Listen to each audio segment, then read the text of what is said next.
Alright. We just did 10 minutes of commentary and we lost it all. A real sob story. You see this? This is the world's smallest violin. Playing it for myself right now. Whatever. We got WarThunder clips for days here. First clip, diving in. We see the enemy plane. What do we do? What do we do with them? Lead the shot. Let them fly into the fucking tracers. And that's the first kill. I mean, it was a satisfying first kill. Very, very satisfying. I know the name of this map. It's Vietnam. I don't think Vietnam was like this though. If it was really Vietnam, it would just be a jungle, right? There wouldn't be any roads. Anyway. First play. I mean, there'd be a few roads. I checked my map right there to see if anybody's friendly, but I'm gonna have to use visuals. And thankfully the Americans did have a easily identifiable plane from up close. Within like 500 meters you can see those white lines. I think it's a Mustang or a, yeah, it's gotta be a Mustang, right? I think they're fast. Yeah, we'll call it a Mustang. What does it say? P47 Mustang. It doesn't say Mustang, but it says P47. Alright, we got that guy. And some teammate, being an asshole, stole that kill. Very disappointing. But it's alright. There's more planes flying around. You get some points. Oh yeah, 2,000 points for an assist. And that's what you get when you're playing ground sim. Ground sim in the air, you make a lot of fucking points if you get one plane down. So right here I'm tagging my boy up. I don't know if he's in I think that RAF, Royal Air Force, right? British plane. That looks British, yeah. And I didn't even notice that guy flying by. He was shooting at him too. I ripped his wing off though. I think that's gonna be my kill. The severe damage gives a lot of points too. I think that was like, what did that say, 3,000 or 7,000? It differs. I don't know if it differs on the plane they're using. Yeah, it definitely does. Okay, what's the next clip? Oh, this clip. I don't know why I got this in here, man. We're just flying right next to each other. It looks cool in first person, though. That's what I like about simulator battles. All first person clips, right?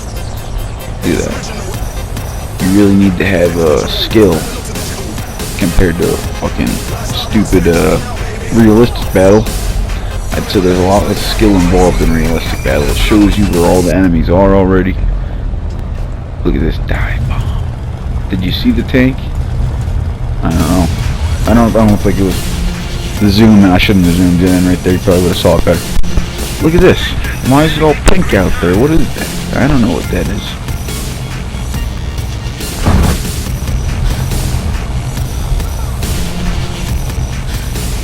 Just a clean shot right there, head on. Hell of a scenario. Imagine that in real life, man. Two planes flying at each other head on, and you gotta shoot. You know they're gonna shoot. Oh, look at this guy flying straight up in the big boy. You never want to make yourself turn.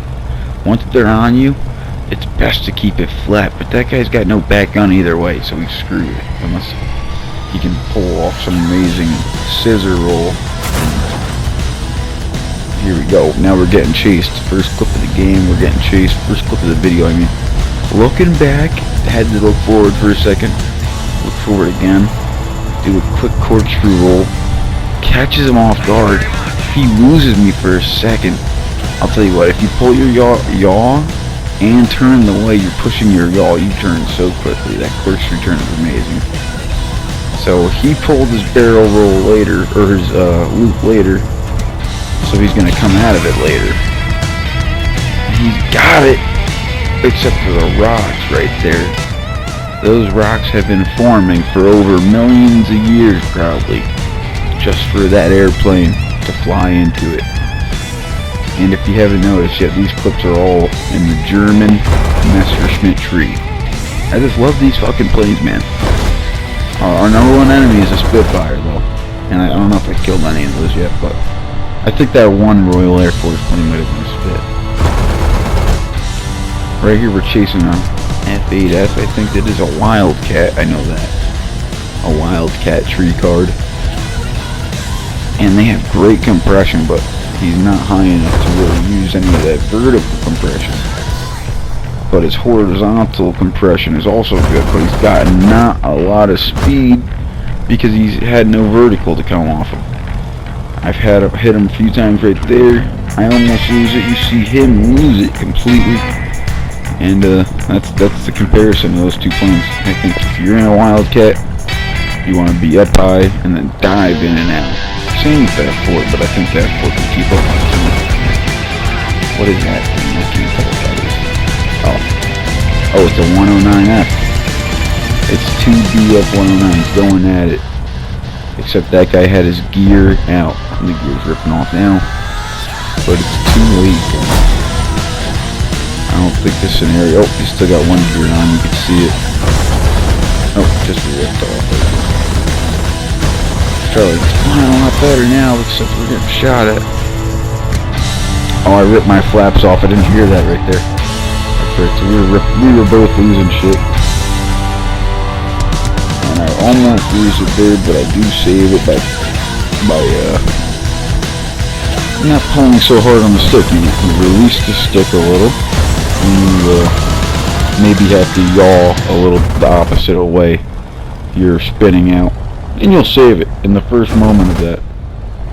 And right there you can see I tag him up a few more times, and so cinematically he lands it in the snow. It won't be a far walk back to base. Alright, and talking about base, look at this landing clip. Here we go. In the F1. Very tight with the landing. Rolling it out. We put the gear down. That's right, dude. I'm not one of those no gear belly roll. I like simulation, you know? I'm gonna simulate myself. I just love that. Alright, what do we got here? I don't really like this clip after watching it 2,000 times.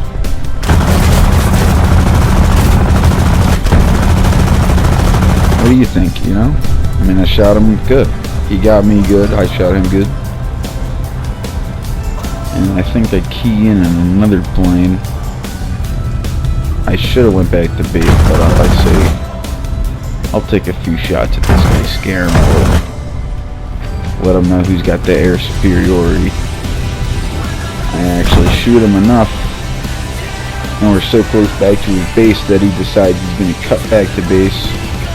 And I don't know, maybe he decided to land it, get that bullet hole patch, or maybe he was just trying to get me shot by AA. I don't know the scenario.